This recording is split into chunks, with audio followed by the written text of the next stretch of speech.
নবান্ন অভিযানের পরেই কার্যত চাঙ্গা বঙ্গ বিজেপি। বিধানসভা নির্বাচনের পরে রাজ্যে একাধিক নির্বাচন হয়েছে, প্রত্যেকটি নির্বাচনেই ধাক্কা খেয়েছে গেরুয়া শিবির। সেই সঙ্গে দল বদলের ধাক্কা তো আছেই। বাবুল, সব্যসাচী, অর্জুন সিং থেকে শুরু করে দল বদলেছেন একাধিক নেতা। কিন্তু নবান্ন অভিযানের পরেই কার্যত মেজাজে ফিরতে দেখা গিয়েছে বিজেপি শিবিরকে। তারই ছবি দেখা গেল শুক্রবার। পুলিশের বিরুদ্ধে সন্ত্রাসের অভিযোগ তুলে শুক্রবার রাজ্য জুড়ে পালিত হলো বিজেপির থানা ঘেরাও কর্মসূচি।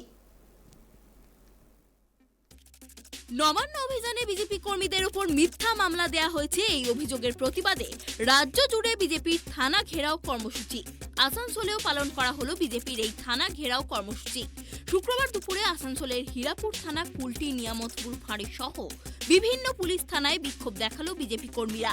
হীরাপুর থানায় বিক্ষোভ করেন বিজেপি কর্মী সমর্থকেরা। পুলিশের হাতে তুলে দেয়া হয় স্মারকলিপি।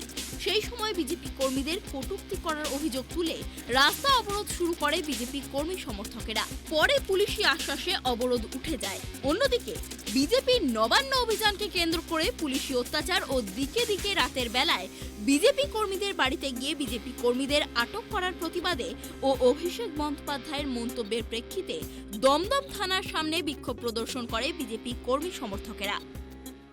আপনার এইখানে মাথায় এখানে গুলি করতাম। আপনারা কোনো সংসদীয় রাজনীতিতে যারা আইন ব্যবস্থা প্রণয়ন করতে যাবে এরকম জনপ্রতিনিধির এই মুখের ভাষা, সেইটাতে আরো এরা উদ্বুদ্ধ হচ্ছে এবং আর্মস নিয়ে এখানে ঘুরে বেড়াচ্ছে।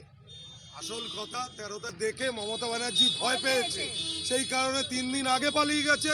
এখন মমতা ব্যানার্জি আমাদের ভয় দেখানোর জন্য ঘরে ঘরে ঢুকে সন্ত্রাসদের দিয়ে ঘরে ঘরে ঢুকে হুমকি দিচ্ছে দমদমের বুকে। শুক্রবার উত্তর দিনাজপুর জেলার প্রতিটি এলাকাতেই চলে বিজেপির থানা ঘেরাও কর্মসূচি। এদিন রায়গঞ্জেও সেই কর্মসূচি গ্রহণ করে জেলা বিজেপি। দলের জেলা কার্যালয় থেকে একটি বিক্ষোভ মিছিল বের করা হয়। এরপর থানার সামনে এসে ঘেরাও ও অবস্থানে বসেন দলের নেতা কর্মীরা। এই কর্মসূচিতে নেতৃত্ব দেন বিজেপির জেলা সহসভাপতি নিমাই কবিরাজ।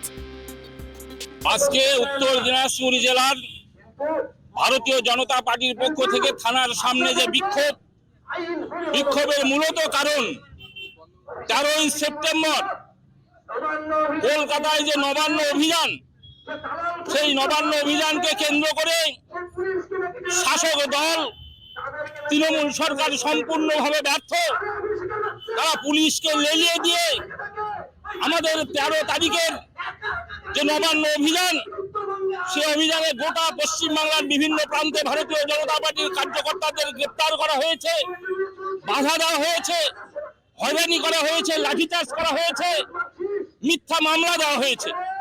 পাশাপাশি আমরা দেখেছি কলকাতার বুকে সেদিন বিনা কারণে অন্যায়ভাবে ভারতীয় জনতা পার্টির উপরে ব্যাপকভাবে লাঠিচার্জ, কাঁদানি গ্যাস, ধোঁয়া বোম চালু করে আমাদের ভারতীয় জনতা পার্টির কার্যকর্তাদের উপর অত্যাচার করা হয়েছে। রাজ্যের পাশাপাশি এদিন জেলাতেও বিজেপির থানা ঘেরাও কর্মসূচি পালন করা হলো কীর্ণাহারে। যদিও বিজেপি কর্মীদের থানার সামনে বিক্ষোভ দেখাতে গেলে পুলিশ প্রশাসনের পারমিশন না থাকায় বিজেপি কর্মীরা অবশেষে কীর্ণাহার বাসস্ট্যান্ডের সামনেই বিক্ষোভ কর্মসূচি পালন করলেন। আপনারা জানেন যে পশ্চিমবঙ্গের যে সরকার, সেই সরকারের সমস্ত নেতা, নেত্রী, মন্ত্রী আর দুর্নীতির সাথে ওতপ্রোতভাবে যুক্ত। তাই এই দুর্নীতিগ্রস্ত সরকারকে উৎখাত করার জন্য 13ই সেপ্টেম্বর যে চোর ধরো জেল ভরো যে আন্দোলন হয়েছিল, সেই আন্দোলনে বাংলার প্রশাসন শাসক দলের দলদাস হিসেবে কাজ করেছে এবং আমাদের নবান্ন অভিযান যাতে সফল না হয় সম্পূর্ণভাবে আর ওরা আমাদের বিরোধিতা করেছে। সেই জন্য এই বাংলার প্রশাসনের বিরুদ্ধে আমাদের ভারতীয় জনতা পার্টির পক্ষ থেকে এই আন্দোলনের মূল উদ্দেশ্য। আরে থানার যে দুর্নীতি, প্রশাসনের যে দুর্নীতির সাথে ওতপ্রোতভাবে যুক্ত, থানাতে একটা সাইডে।